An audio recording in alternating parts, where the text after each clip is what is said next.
Let's talk about this week's guest, FaZe Temperrr, one of the OG founders of FaZe. So FaZe Temperrr is like the Shanks, but to FaZe clan. If you watch One Piece, you will understand this like similarities and reference. Can you feel it? What's up? Welcome back to the channel. Let's get right into the video. Basically, we know very little about FaZe Temperrr, but he has so much aura and the whole lore of FaZe that it creates a mystery for us. It's like, damn, what does he do? Well, today we find out. So first of all, he joined back in like 2010 from like a free-for-all tryout to join FaZe.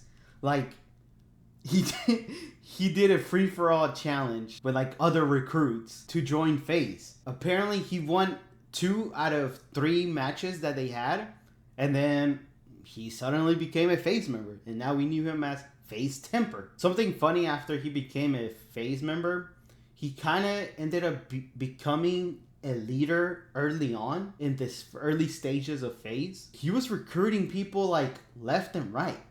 So some of his recruitments were just people that like were really good in his lobbies. He was just randomly playing COD, and then he would message you, hey, you want a 1v1? And depending on like what happened there, he would invite you to FaZe Clan. Like, that is crazy, bro.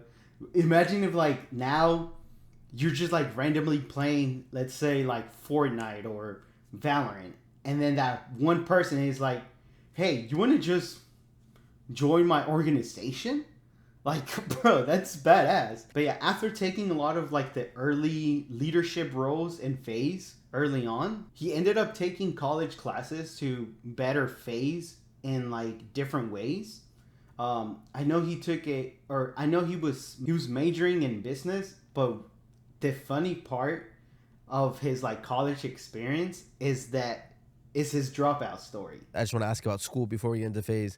And you have a funny story I remember about you being in college and dropping out. Can you tell the story about when you dropped out? Yeah. So after high school, I took a year off to kind of just figure out what I wanted to do. And this is when FaZe was like second year to third year of FaZe. This is right before Black Ops 2 dropped, I think.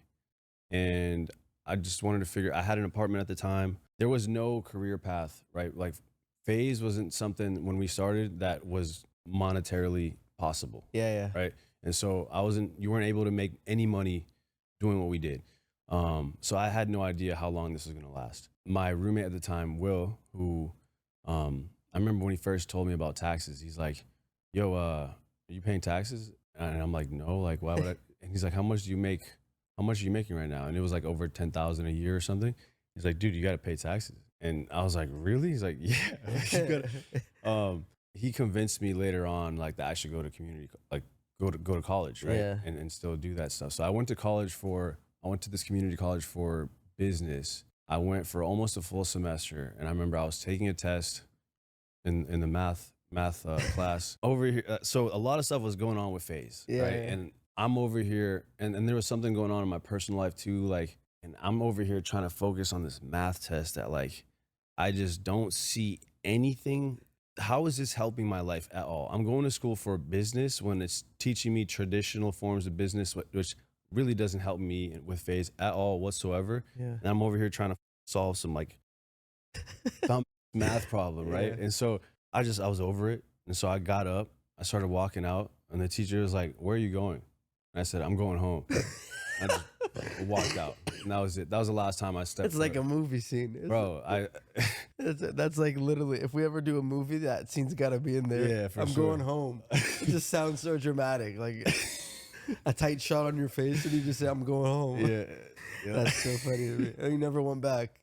Never went back, bro. That's a pretty good college dropout story. He goes into information about how he created the logo FaZe that we know now. And apparently FaZe is a backwards F with a Z. And it sounds obvious, but it didn't really register until he said it. Well, at least to me. He talks about some stories of like the early ideas and concepts that he had about like FaZe videos, and one of them was Battle of the Clans, Battle of the Clans, and he ends up having a pretty good story. I'm gonna go ahead and roll the clip right here. I used to try to think of new video ideas for FaZe and stuff. One of them, I remember I was in high school. That's what I used to think about when I was in school. I thought about like, oh, we should do like a series or at least a video where we split the team up, and like half the team, people get like 2 weeks to record with a clan tag, and both sides have to like come up with better content. Clash of the Clans. Clash of the Clans. Yeah. That terminology, we were posting those videos a year before the game Clash of the Clan came up. That's crazy. Right? Yeah. Clash of the Clans. That's what the name of the game is. Ours was Clash of the Clan. Yeah. Yeah. Those were sick. Yeah. Those were so cool. You're welcome, by the way. I mean, you know what I mean? Those are so cool, though. Again, like, those are one of the things when that would drop. Yeah. Such a cool moment to watch, because it'd be like, you know, team versus team. Mm-hmm. FaZe member versus FaZe member, clips going back and forth, and then everyone would vote who won at that. Yeah, it was fun. So cool, bro. Yeah, it was fun. So legendary. So yeah, somehow that got turned into a year later. That turned into Clash of Clans. Like, bro, what? That terminology is pretty fucking cool. He spends most of his time now graphic designing for FaZe. He recently designed new merch for FaZe. He took some time boxing as well. He had a few matches of like professional boxing. He did kind of get scammed, not like financially scammed, but he got scammed out of like a win.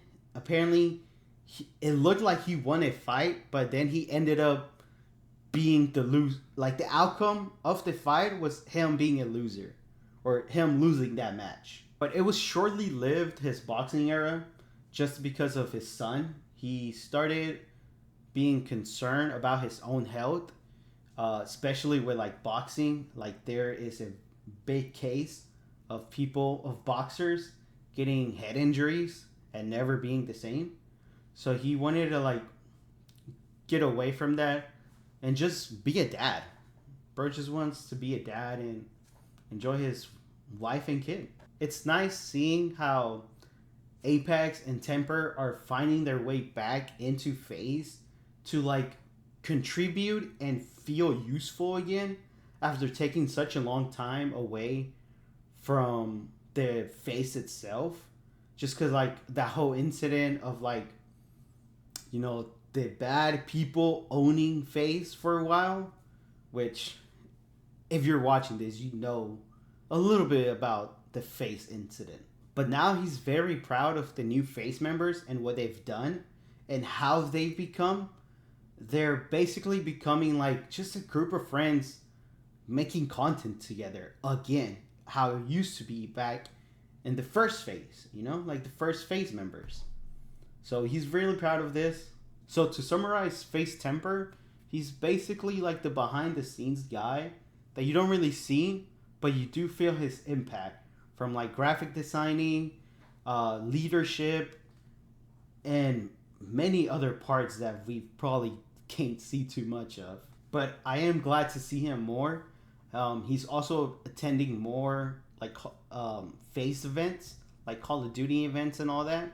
So I'm glad he's back and he's enjoying being part of FaZe again. If you enjoy me summarizing and covering these podcast episodes, leave a like and comment your thoughts about the episode as well. Peace.